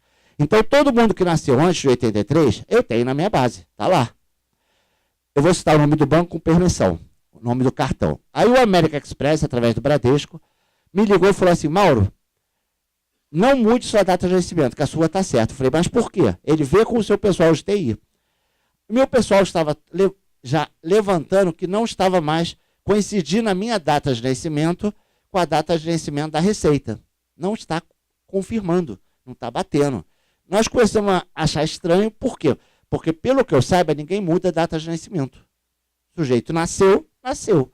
São duas coisas que não mudam, nascimento e morte. Tá? Não tem como você modificar. O nascimento, logicamente, que isso vai aumentando todo dia com as novas informações. Aí nós começamos, foi aí que nós chegamos até aí. Tá? Aí meu pessoal começou a conversar. Receita, R$500, serviço de alteração no banco de dados, 350, aumento de score, R$400, baixas restrições, R$1.200. Veja bem, CPF novo, R$600. Serviço feito no máximo em 2 horas. Então você vê que é rápido, é delivery quase, tá? Entrega, tá? Tipo iFood, rapidamente você tem uma vida nova. Quando nós falamos de CPF novo, são aqueles CPFs, isso tem acontecido muito e tem aumentado a estatística dentro da nossa base de dados. É aquele CPF que o sujeito tem, tá? 70 anos e tirou o CPF tem 2 meses. Aí você consulta, não tem nada nesse CPF. Aí você fala assim, as bases de dados estão erradas. Seja Credlink ou seja qualquer uma outra. Tá? Serasa, Boa Vista, está errado. Porque eu estou consultando, não tem informação desse CPF. Não é que está errado. É um CPF novo. E se ele é novo, eu já vi que teve caso aí. Ó. Já percebi um dando sinalzinho. Posso perguntar qual é o banco? Agência de turismo. Então, olha só. Então, o que ocorre? Ele tira um CPF novo, mas ele não consegue montar um histórico em cima desse CPF novo. Tá? Então, dependendo da idade dele, você tem que ver. Se ele está com CPF novo e não tem histórico nenhum, logicamente, tá? Você já sabe que isso aí é uma fraude. Tá? CPF novo, R$600. Serviço feito no máximo em 2 horas. Na época, o nosso interesse era saber a alteração da receita. O que é a alteração da receita? Porque a alteração da receita você pode fazer, você pode mudar a data de nascimento dentro da receita, você pode fazer isso. Mas você tem um prazo para ir lá e levar a documentação por que você está mudando, senão volta para o anterior. Tá? Bacana. Mesmo assim é possível fazer isso. Então você usa a alteração para determinado fim, daqui a 1 semana volta ao normal, pronto, resolveu o problema. Mas aí não era o caso. A alteração da receita era o seguinte, alteração da data de nascimento online. Era online. Feito dentro da receita pelo meu contato. Bacana. Olha, isso foi encaminhado às autoridades competentes, tá? Então, veja bem. Tá? Tinha alguém no contato dentro da receita alterando as datas de nascimento. O que é alterar? O sujeito nasceu em 33, vamos colocar lá 53. Não muda mês, nem dia, nem mês. Muda só o ano. Porque de 33 para 53, a linha de crédito dele vai ficar muito mais fácil do que a de 33. O consignado dele vai ficar muito melhor. Então, altera essa data e deixa lá os 53. Bacana. Tá? Aí, colocou aqui, feito da receita pelo meu contato. Aí, o meu pessoal, o meu funcionário, tá? Colocou, nossa, eu não sabia. Muito bom. Lógico, tinha que elogiar. Tem Zap? Sim. Aí ele passou o Zap. Aí eu tirei o Zap, porque senão vocês poderiam querer fazer contato e pedir também. Entendeu? Então, para evitar provocar esse lado ruim de vocês, nós tiramos o telefone do Zap ali para não ter nenhum problema. Então, passe. Aí nós tiramos e, lógico, nós encaminhamos às autoridades competentes esse fato. Agora, uma pergunta que eu faço. Essas alterações que foram feitas dentro da Receita, como ficou agora a correção? E quando você consulta agora, até que veja o que é informação. O mundo virtual, tá, na verdade, ele está se tornando mais real do que o mundo real. Porque tudo está acontecendo dentro do mundo virtual. Tá, de novo, eu não vou entrar nas questões jurídicas, mas você imagina o seguinte, uma testemunha hoje eletrônica vale mais do que uma testemunha física. O juiz acata muito mais um vídeo, tá, do que eu falar assim, não, isso é mentira. Ele vai confiar no vídeo, mas ele não vai confiar em mim. Só que o mundo virtual, ele foi criado sem regras. Agora estão tentando colocar regras.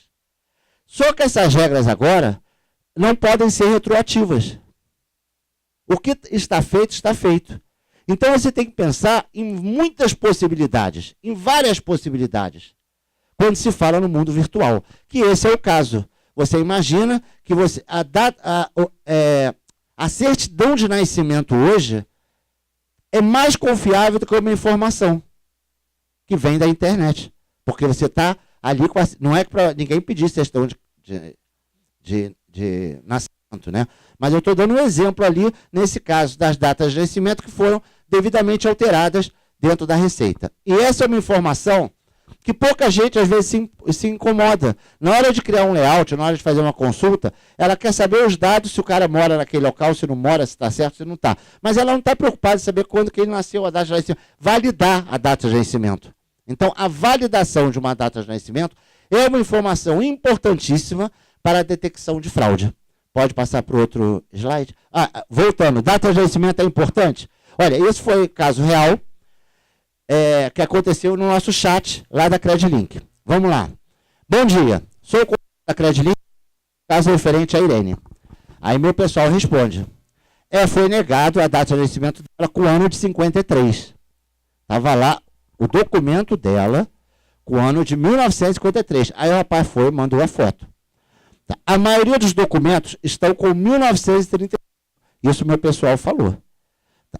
Inclusive a consulta ao título dela no site do Tribunal Superior Eleitoral. Estava tudo com 35. Aí o rapaz do banco, isso é um banco, falou, beleza. Então, a gente do Santander... Não, está tampado. A gente está tampado o nome, só consegue digitar... Não falei o nome, eu falei...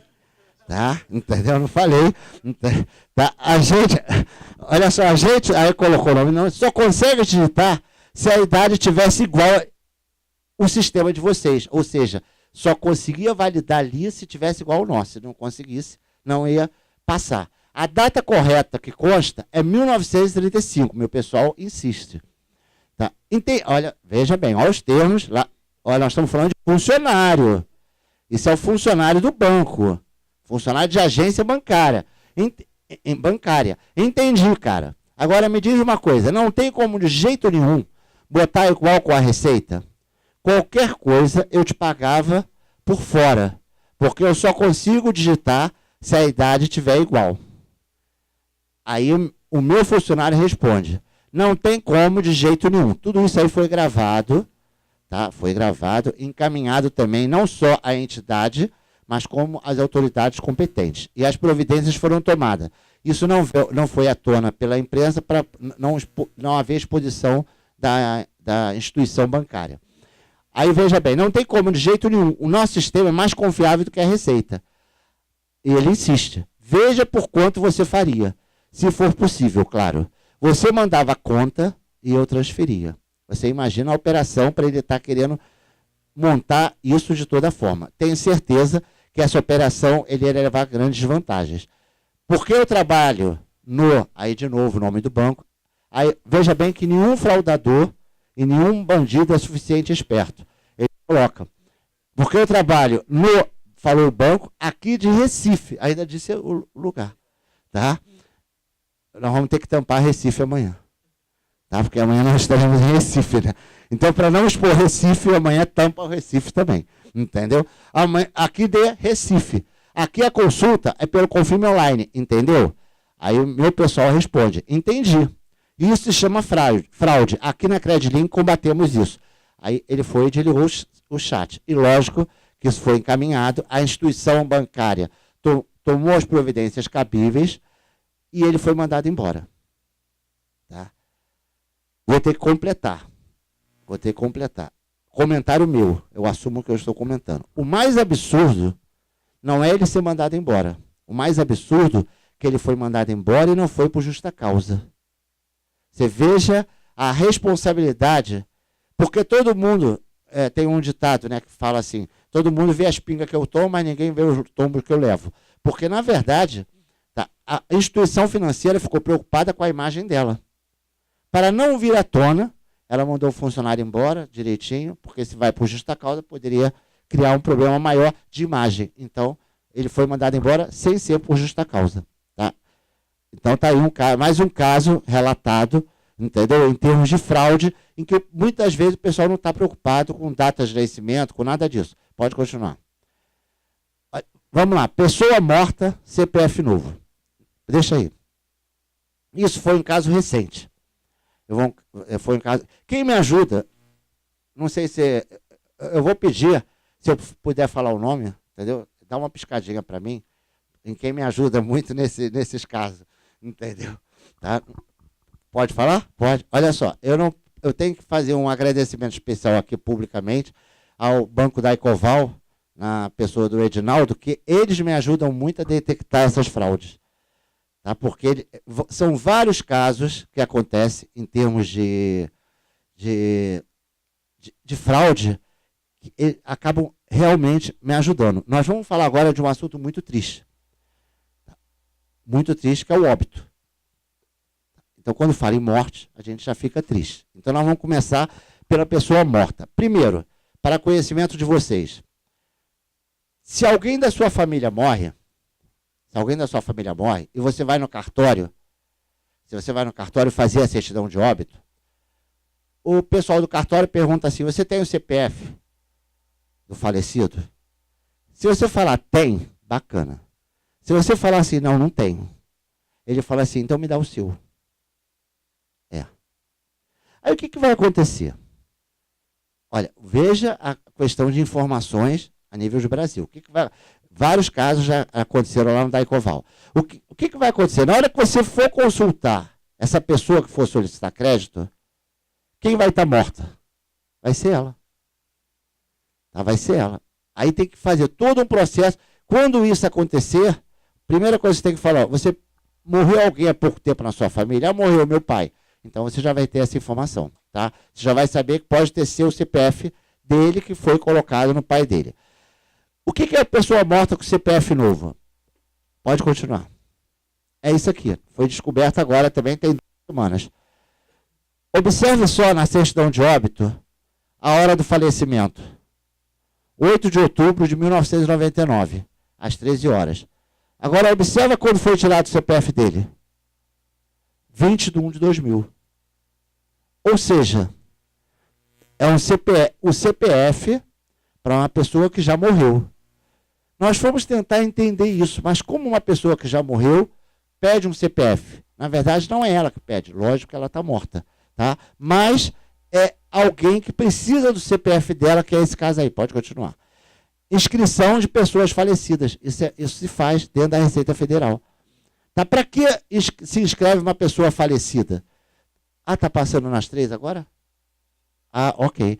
Para que se faz inscrição de pessoa falecida? Para casos de inventário. Tanto é que está aqui o motivo. Tá? De pessoas falecidas com bens a inventariar. Inventariante, cônjuge, conivente ou sucessor de qualquer título. Da pessoa falecida sem bens a inventariar, parente de pessoas falecidas.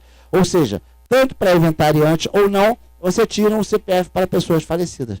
Então você vê o quanto isso expõe em termos de rede, em termos de crédito, em termos de informações, e é por isso que cada vez mais você tem que pensar, vale a pena eu investir em ferramentas? Será que vale a pena realmente investir em ferramentas? Porque observe só, quando ele colocou, eu também observei isso hoje, quando ele colocou ali a informação da Marielle no Facebook, é Marielle mesmo? É, né? Da Marielle, apareceu a Marielle, mas não disse se ela está morta ou se ela está viva. Então, a informação, quanto mais você tiver inteligência, melhor vai ser para você, melhor vai ser para o seu negócio. Maiores garantias vocês vão ter. Então, esse é um caso da Receita Federal. Vamos lá. A evolução da análise do crédito. O pessoal monta padrão. Tá? Monta padrão. Isso aqui é de um banco. É de um banco. Isso aí também foi caso real. Agora, de novo, o que você falou. Tá? Daqui a um tempo eu vou ter que ou mudar o nome da pessoa ou botar uma tarja. Eu não vou poder fazer isso. Mas enquanto pode, nós vamos colocando dessa forma. Maria da Silva Silva. Ele montou um layout de consulta. O que é importante para ele? Ele colocou lá, título de eleitor, data de nascimento, signo, sexo, nome da mãe, endereço, renda estimada, a renda da pessoa, a parte de restritivo dentro da nossa rede, tá? E os telefones que estão ali. Aí aparece ali, ele pediu 4 telefones. Tá tudo ok. Veja bem. Celular possui o WhatsApp. Para que serve o WhatsApp? Para o celular. Para que essa informação? O que isso me é útil? Vamos comentar sobre isso. A utilidade do telefone no WhatsApp, você sabe, olha, hoje é fundamental você ter essa informação. Esse celular possui o WhatsApp? Sim. Bom. Não. Então já vou pensar se essa informação é boa ou não. Vou explicar depois por quê. Então vamos lá. Celular possui o WhatsApp. O telefone é hot. Tá? Ou seja, é um telefone quente. Não possui bloqueio no Procon. Bacana, eu posso ligar para vender. Tá? Eu não posso ligar. Aliás, posso ligar para vender. Porque se possuísse bloqueio no Procon, você podia ligar para cobrar, mas não podia ligar para vender. Então, o telefone 3, o terceiro é fixo. Tá? Não possui bloqueio. Telefone 4, fixo de referência. Também tudo ok. Renda estimada 4 mil. Ali da empresa, ela tem 32 anos, está tudo ok. Mora na Barra da Tijuca, não, aliás, mora na Tijuca, no Rio de Janeiro, é um bom cadastro. É um bom cadastro. Só que, aí, essa aí é a parte do Valdir, mas contudo eu vou adiantar aqui. Vamos fazer uma pesquisa investigativa. Veja bem, isso é uma informação. Essa informação, ela foi determinada pelo banco que criou um layout. Existe hoje no mercado, que eu não vou citar nomes, que eu acho ainda, eu acho que ainda não é a melhor solução, máquinas de crédito. Tá? Aí o pessoal usa essas maquininhas e você monta o que você quer de informação. Só que todo mundo monta a mesma coisa. Isso já está arcaico. Olha, isso é uma opinião minha. Tá? Isso já está arcaico. Então tem empresa, eu uso o motor de crédito tal. Tá? Aí você vai lá, puxa a minha informação, puxa do outro, puxa de vários birôs. Gente, a coisa evoluiu. Então, utilizando métodos de 2 anos atrás, 3 anos atrás, eu fico só observando. Já tem algumas empresas que já estão evoluindo nesse conceito. Então, um desses conceitos são ferramentas investigativas, mas não é só isso. Aí, eles pegaram esse caso, isso aqui é caso real, tá? Eu não vou poder citar o nome do banco que fez isso, que eu não sei se foi banco ou se foi... Não foi banco, não, foi seguradora. Foi uma seguradora. E foram investigar esse caso aqui. Pode abrir. Tá. Então eu vou fechar aqui. Tá? Fechei, vou terminar aqui. Já não vou nem conteria mais, mas a gente para. Vou fechar nesse assunto. Investigativo. Pegou a ferramenta investigativa. A partir daqui eu passo para você. Está aqui a Maria da Silva. Olha, aí nós fomos ver, através da investigação, que ela tinha várias empresas. Tá. Esqueci que abre. Meu pai. Tá vendo? Olha só. Isso é tecnologia. Que às vezes a gente mesmo acaba... Olha só. São Luís, Costa... Tá? Ela tinha várias empresas, a Maria Inês, ela tinha vários endereços, ela era aposentada, era sócia de empresa, ou seja, Na verdade, a Marinês, tá, ela estava ali só para um golpe, uma laranja. Tá? Tem mais informação dela para cá? Tem aqui. Olha só, olha quantos endereços ela tem, vários telefones WhatsApp. Tá? Aí tem um contrato aqui dela com a Edith também. Tá? E além disso tudo, aproxima agora. Ela está morta. Mas está aí no mercado. Digo para vocês, ela continua fazendo negócios. Estou dizendo isso para vocês porque eu estou vendo. Ela continua fazendo negócios e continua prosperando, mesmo embaixo da terra. Bem, eu vou parar por aqui. A informação de WhatsApp, quer dizer, o pessoal que utiliza já sabe para que serve. Tá? Teria alguns outros dados, mas vou passar para o Valdir para ele dar continuidade. Desculpa a extensão aqui, peço perdão aí a vocês e volto a dizer, caso precise dos nossos clientes, esse treinamento de fraude nós também fazemos em company. Tá? Agradeço a paciência e a compreensão de todos. Bom dia para vocês, tá? Obrigado, Mauro.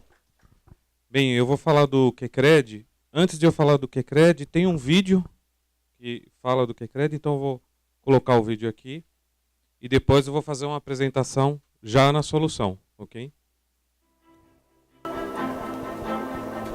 Você já parou para pensar na complexidade do universo? Planetas, estrelas, uma infinidade de astros, complexos e únicos, convivendo em perfeito equilíbrio. Agora imagine um universo digital. Um Big Data repleto de informações complexas de incontáveis fontes. Milhares de terabytes de dados de um incalculável número de pessoas e empresas. Imagine isso sob seu controle, em prol da segurança do seu negócio. Este fantástico universo existe e chama-se QCred. É o único serviço de tecnologia que conecta a CredLink, reconhecida como a maior e mais atualizada base de dados cadastrais do Brasil, ao IBM I2ANB, que é a mais poderosa ferramenta de análise de vínculos em ambiente gráfico do mundo. O QCred foi desenvolvido para potencializar investigações e evitar fraudes, e é ideal para setores como órgãos públicos, bancos, financeiras, seguradoras, varejo ou qualquer empresa que busque o que há de melhor em tecnologias investigativas para concessão de crédito, cobranças, combate a fraudes e outros crimes. Esta impressionante ferramenta permite acessar integralmente a vasta gama de informações da CredLink, tais como CPF, CNPJ, nome completo, telefones, números de WhatsApp, familiares, renda estimada, locais de trabalho, sócios, histórico de crédito e até mesmo óbito. O QCred transforma dados lineares de texto em linguagem visual de fácil compreensão, conectando dados e encontrando vínculos entre pessoas, empresas, endereços, telefones e muito mais, convertendo assim a complexidade do Big Data em inteligência real em segundos. Tudo isso ao alcance da sua empresa 24 horas por dia. Seja bem-vindo ao fantástico universo QCred.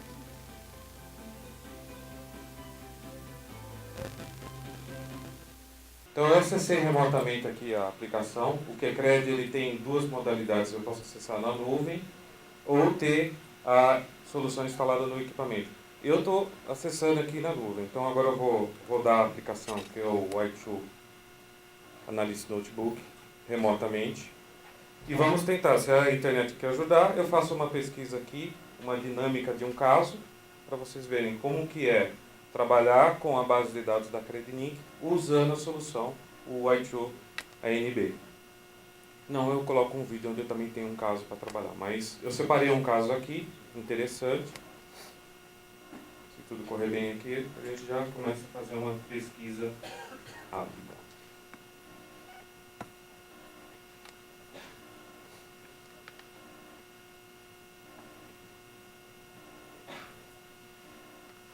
Bem, a primeira coisa, quando você entra aqui no QCred, vocês estão vendo aqui por causa da barra, mas esse aqui é o ambiente do i2, do IBM i2 Analyst Notebook, para quem conhece, com as ferramentas dele. E aqui, do lado direito, nessa cor azul aqui, é o QCred, ou seja, é a solução de acesso à base de dados da Credilink já incorporado as entidades, os relacionamentos ao I2. Eu também tenho que fazer uma conexão aqui. Então, eu fiz o login primeiro na aplicação na nuvem e agora, quando eu entro no I2, eu tenho que fazer a conexão com a base de dados. Então, é essa conexão aqui que já está pronta. Login com sucesso.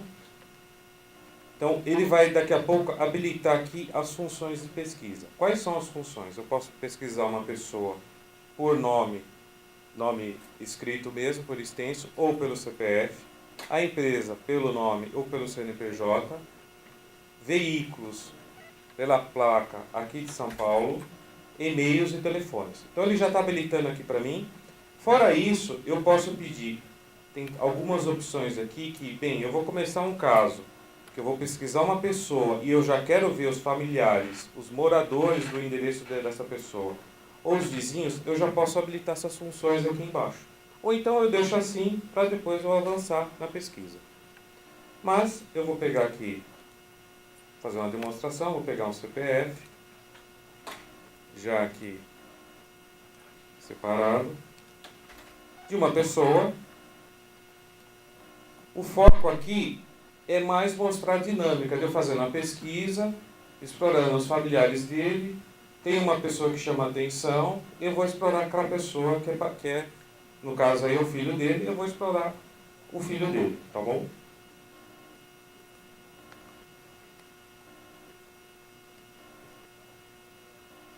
Então, tem a pessoa aqui, e aí sim, depois que ele traz o resultado da pesquisa, aqui eu vou pedir para diagramar os dados. Então ele vai lá na Credilink, vai pegar todos os dados de um primeiro nível de informação e vai trazer essas informações dessa pessoa aqui na tela.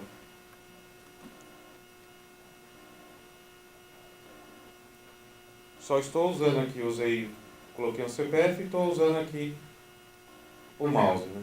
Então ele está montando o diagrama dessa pessoa. Isso aqui vai muito da velocidade da internet, tá? Da velocidade que... Para isso aqui é o resultado da pessoa. A primeira coisa que me falam por aí quando eu estou apresentando o QCred, mas vem muita coisa, né? Eu estou vendo aqui que tem o WhatsApp, tem o telefone, está meio poluído. Então, aí você está no ambiente do I2. Então aqui você já tem algumas ferramentas para te ajudar na investigação. Então, rapidamente, eu venho aqui no Select, venho aqui, o que não me interessa na investigação, telefone. Vou tirar os telefones. Já limpei rapidamente. Eu quero saber agora um pouco mais dessa pessoa. Venho aqui embaixo, aqui na área azul, eu tenho a opção de ver a família dele.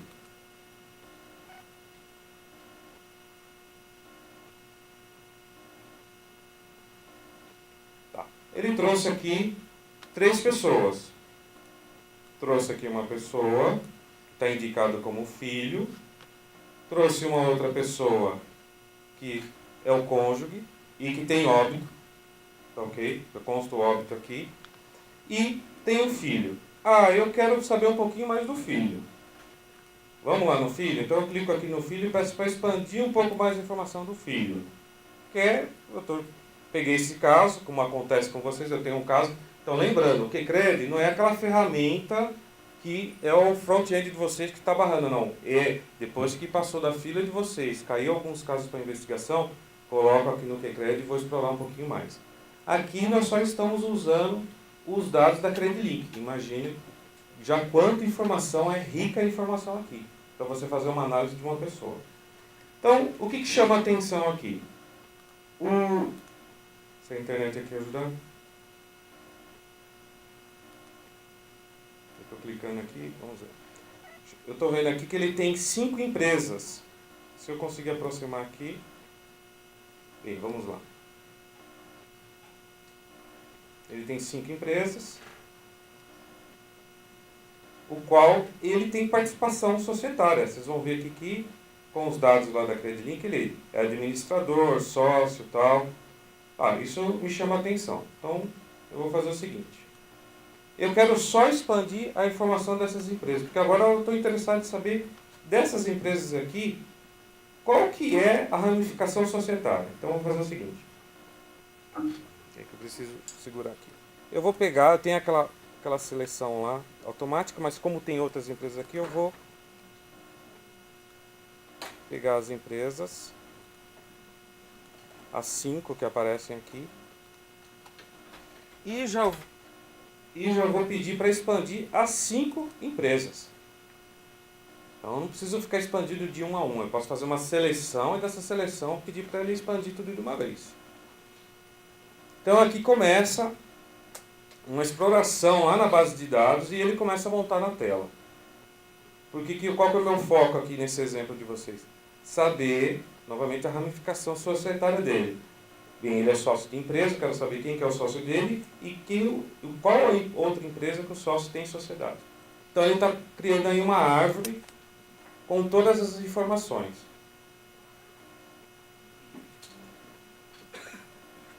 Então imagine vocês fazendo isso daí em planilha, usando um relatório, trabalhando, separando essas informações, seja por um select, um banco de dados. Aqui a vantagem é visual, vocês já estão vendo o resultado, as ramificações, quem está envolvido com quem.